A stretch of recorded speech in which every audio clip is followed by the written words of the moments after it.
اگر ہم کبھی کسی کی محنت کو جج کرنے لگیں تو ہم سب سے زیادہ اس بات کو سوچیں گے کہ دن بھر مزدوری کرنے والا انسان سب سے زیادہ محنتی ہے، نہ کہ وہ شخص جو اے سی روم میں بیٹھ کر لوگوں سے کام کرواتا ہے۔ ایک مزدور کی محنت سب سے زیادہ ہوتی ہے۔ اگر ہم یہ سوچیں سب سے زیادہ کامیاب کون ہوتا ہے تو تب ہم ایک کمپنی کے مالک کو ہی کامیاب انسان بولیں گے۔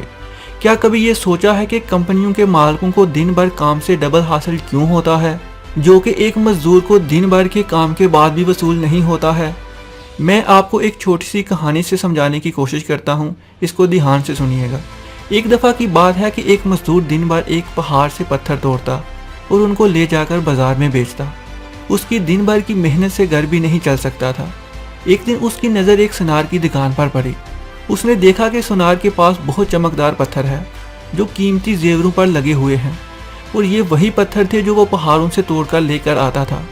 سونار ان کو زیورات پر لگا کر بہت زیادہ قیمت وصول کر رہا تھا۔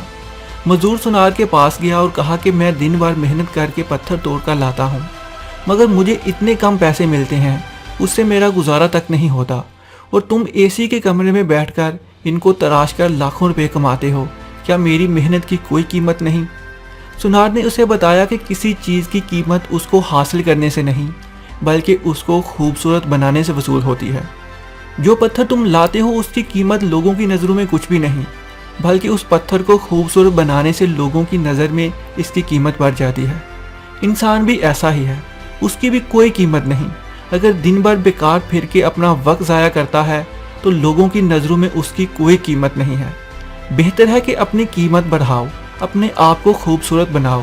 چیزوں کا مول اس کی ضرورت اور خوبصورتی سے ہے۔ محنت اور ضرورت تمہاری محرومیوں کو ختم کرنے کی سب سے بڑی دوائی ہے۔ اگر محنت کرتے ہو اس محنت کا استعمال نہیں جانتے تو تمہاری محنت بھی اسی مزدور کی طرح ہے جو دن بھر محنت کرتا ہے اور اپنی ضرورت پوری نہیں کر سکتا۔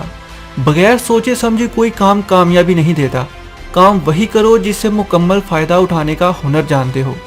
جو فائدہ نہیں اٹھا سکتے دنیا میں اس سے بیکار انسان کوئی نہیں۔ اگر کسی مقام کو حاصل کرنا ہے تو دو ہنر تمہیں آنے چاہیے، ایک سخت محنت تو دوسرا محنت کا فائدہ اٹھانا۔ کچھ لوگ بہت محنت کرتے ہیں اور کچھ لوگ پلاننگ بہت کرتے ہیں، اور جو لوگ محنت اور پلاننگ دونوں کے ساتھ کام کرتے ہیں کامیاب وہی ہوتے ہیں۔ منزل ملے نہ ملے یہ مقدر کی بات ہے، ہم کوشش بھی نہ کریں یہ تو غلط بات ہے۔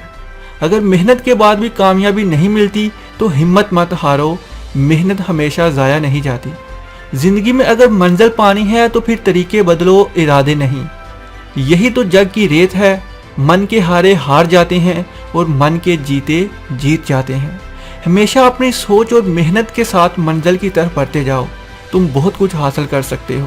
تم ایک غار کی مانند ہو، اس غار میں پوری دنیا کی کامیابی کا خزانہ جمع ہے، بس اس غار میں کھوج لگانے کی ضرورت ہے۔ اس میں سے نکلنے والے خزانے کو تراش کر خوبصورت بنانے سے ضرورتیں پوری ہو سکتی ہیں۔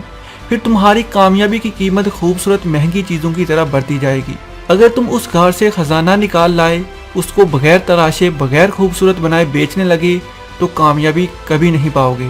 اس بات کا فائدہ اٹھاؤ، خود کو تراشو، خود کو خوبصورت بناؤ اور کامیاب ہو جاؤ۔